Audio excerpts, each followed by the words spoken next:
아즈테기는 뭔가를 사고 싶으면 보통은 코코아콩이나 피륙을 지불했다. 그래서 스페인인들이 금에 집착하는 이유가 도무지 이해되지 않았다. 스페인 사람들이 금에 열광하는 이유가 뭐냐고 묻자 코르테스는 이렇게 대답했다. 나와 내 동료들은 금으로만 나을 수 있는 마음의 병을 앓고 있기 때문이다. 수렵 채집 사회에서는 돈이 필요 없었습니다. 각각의 무리가 필요한 것을 직접 사냥하고 채집하고 만들었기 때문이죠. 없는 것이 있다면 호의를 통해 얻거나 물물 교환의 방식으로 구할 수 있었죠. 상황은 농업혁명 후에도 크게 다르지 않았습니다. 대부분 자급자족이 가능한 작고 친밀한 공동체에서 살았고 필요한 경우 자기가 잘하는 것을 해주면 됐기 때문이죠. 신발 잘 만드는 사람은 신발을 만들어주고 치료에 능한 사람은 사람들을 치료하는 식으로요. 물론 공동체의 크기가 작아서 전업 재화공이나 의사는 없었지만 말이죠.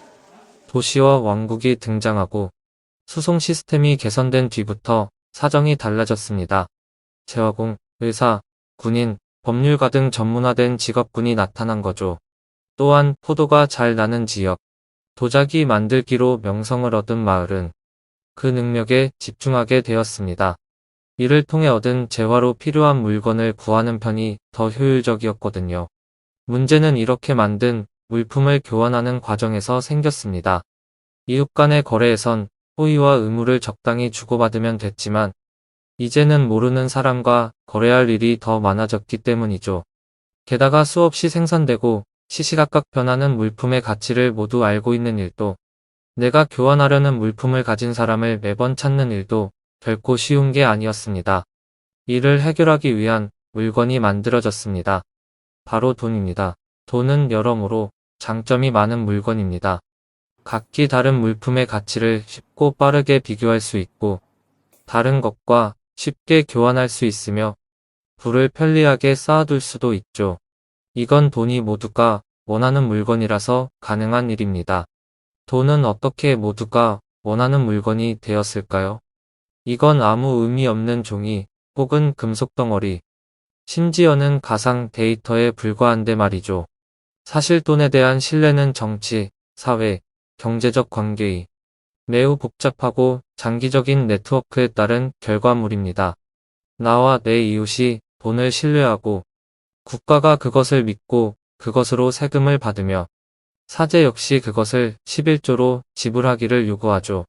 물론 이 놀라운 일은 하루아침에 이루어지지 않았습니다. 처음 화폐를 만든 건 수메르인들이었습니다. 이들은 보리로 화폐로 사용했습니다. 보리에 먹을 수 있다는 내재된 생물학적 가치가 있어서 가능한 일이었죠. 하지만 보리는 저장하거나 운반하기 어렵다는 단점이 있었습니다.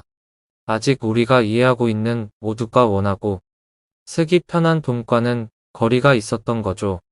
고대 메소포타미아인들이 그 대안을 찾아냈습니다. 먹을 수도 마실 수도 도구를 만들 수도 없는 물질을 화폐로 사용하기 시작한 거죠. 이들은 은을 화폐로 사용했습니다. 은 8, 33g을 세겔이라 부르며 화폐화한 거죠. 기원전 640년경 마침내 표준화된 무게의 금과 은으로 생산된 주화가 만들어졌습니다. 더 편리하지만 신뢰할 수 있는 교환 수단이 생겨난 겁니다. 돈은 수많은 사람들의 효과적인 협력을 이끌어낸 수단이었습니다. 하지만 동시에 명예, 충성심, 도덕, 사랑처럼 돈으로 살 수 없는 것들의 가치를 무너뜨리는데 일조하기도 했죠. 세상의 변화 속도에 발맞춰 돈의 형태와 용도 역시 빠르게 바뀌어가는 것 같습니다. 돈 없이 살 수 없는 이 세계는 과연 어떻게 변화하게 될까요?